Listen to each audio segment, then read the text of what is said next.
Alors bonjour, je m'appelle Yassine Doukoli. Je suis le secrétaire exécutif du réseau des jeunes pour la promotion de l'abandon des mutilations génitales féminines, un militant et un défenseur des droits des femmes et des filles et un activiste pour la promotion de l'abandon des mutilations génitales féminines.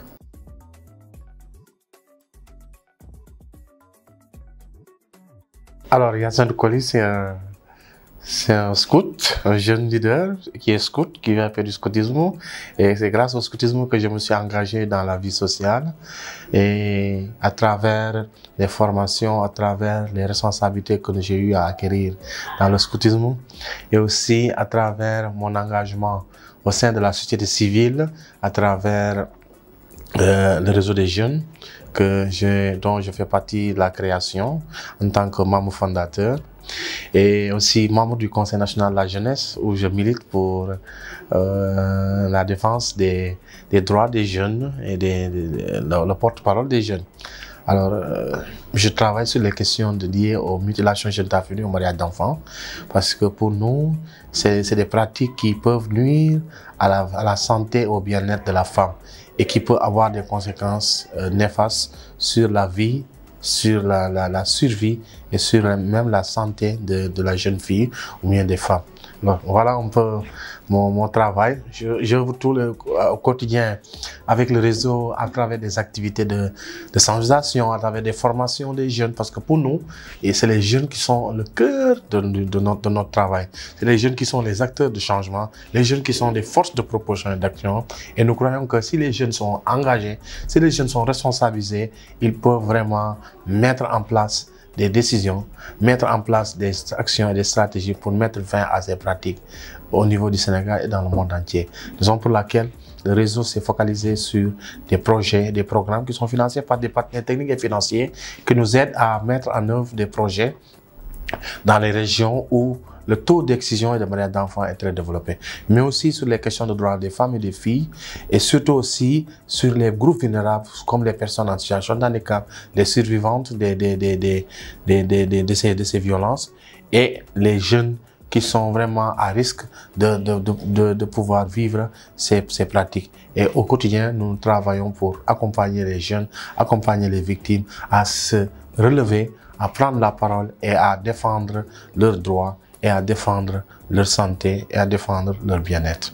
Voilà un peu ce que je voulais dire.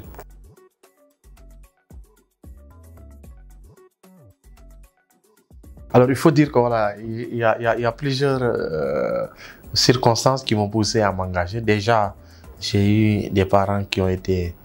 ma maman a été victime de ces pratiques, aussi des connaissances, des parents, des amis, et mon entourage. Cela a suscité vraiment cet engagement, mais aussi à travers les ateliers, les activités que j'ai eu à participer, et aussi quand je suis entré en contact avec les populations, je me suis rendu compte que vraiment ces populations souffrent de ces pratiques.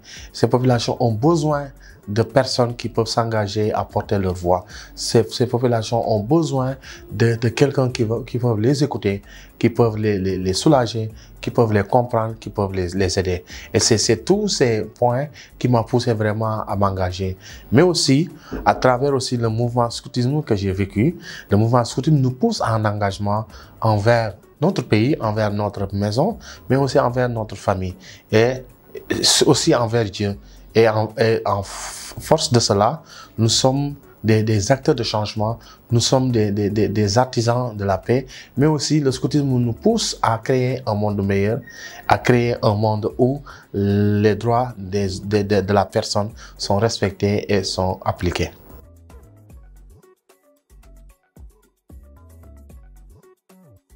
Alors, aujourd'hui, nous sommes conscients que la situation des femmes s'aggrave de plus en plus.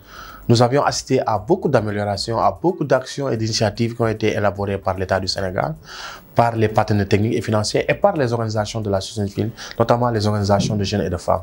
Mais aujourd'hui, nous constatons qu'il y a une prolifération de ces violences au sein de nos communautés, de nos localités. Nous assistons à plusieurs cas de viol, nous assistons à plusieurs cas de crimes, de meurtres, nous assistons à plusieurs cas de pratiques de l'excision, de pratiques de violence, d'agression sexuelle. Et tout cela nous inquiète. Tout cela cela nous inquiète et nous pousse vraiment à revoir notre stratégie, nous pousse encore à redoubler d'efforts, développer encore de nouvelles stratégies pour la défense des droits des femmes et des filles. Nous sommes conscients que les actions sont menées, mais il y a vraiment une prise de conscience collective que la population, que les hommes, que les femmes doivent opérer pour vraiment apporter un changement au sein de notre communauté. Et cela doit passer par des actions de sensibilisation, par des dialogues communautaires, mais par aussi une conscientisation du rôle de la femme, du statut de la femme. La femme n'est pas un objet de désir sexuel. La femme n'est pas un objet, une personne esclave. La femme n'est pas une personne qui est vouée au ménage. La femme est une actrice de développement. La femme est le monde. La femme est la vie même, parce que c'est la femme qui donne la vie. Et en tant que telle, nous devons respect, nous devons hommage, nous devons honorer et nous devons valoriser toutes ces qualités que la femme a et met au service de sa communauté. Nous voyons que les femmes sont vraiment les actrices de changement de nos communautés. Les femmes s'engagent dans tous les domaines. Les femmes prennent des responsabilités. Les femmes sont des leaders même dans ce changement. Et quand nous confions un travail à une femme, nous voyons ce changement, nous voyons cette perfection, nous voyons la qualité du travail qu'elle fournit. Et le leadership aussi des femmes, aujourd'hui, n'est plus à démontrer avec de grandes femmes que nous avons dans nos sociétés, dans nos organisations, mais aussi dans d'autres pays.